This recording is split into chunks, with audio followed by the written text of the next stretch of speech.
There are many reasons why we can rely on the Bible, but for me one of the most interesting things is the aspects of the law of Moses that deal with medicine and science. Part of the fascination of the Bible for me is that here we have an ancient book, in fact probably the oldest book extant, which contains scientific information that we've only understood in the last century or so, and some that we've only appreciated in the last few decades.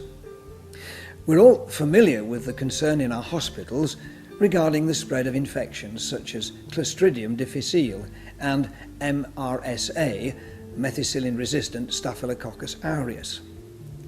These disease-causing organisms are spread on unwashed hands, and so hospital managements are anxious to encourage frequent hand washing by staff and visitors.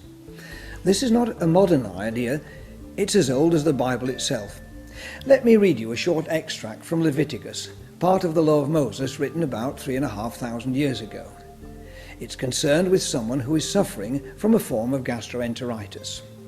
Anyone the man with a discharge touches without rinsing his hands with water must wash his clothes and bathe with water, and he will be unclean till evening. Here it's quite clear that the potential for the spread of disease is being checked by washing hands. It is remarkable that the ancient Israelites had a law that would prevent the spread of infectious diseases. The concept was rediscovered in the 1800s when a Hungarian obstetrician, Dr. Semmelweis, realized that childbed fever or puerperal fever was being spread from patient to patient by doctors' unwashed hands. He reduced the mortality among mothers from 1 in 4, that is 25%, to less than 1%. If only doctors had read their Bibles, the lives of countless young women would have been saved. The law of Moses included the important concept of quarantine to prevent the spread of diseases. It had provision for the disposal of human waste that prevented the contamination of drinking water, something that causes suffering and death from waterborne diseases such as enteritis, typhoid and cholera. They also had laws relating to slum clearance, ensuring that houses were fit for habitation, something we might think was a post-war development.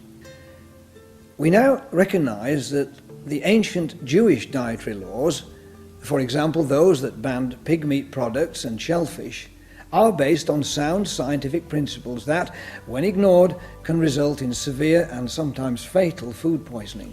We now realize that too much of the wrong sort of fat in our diets can lead to heart disease and, as some doctors think, bowel cancer. The law of Moses forbids the eating of any animal fat. In the last couple of decades, we've come to understand why the law of Moses allowed that a contaminated wooden article could be washed, but a contaminated pot vessel must be smashed. It's evident that a porous clay pot would be impossible to clean, since bacteria could remain in the pores after it had been washed. But wood is also porous.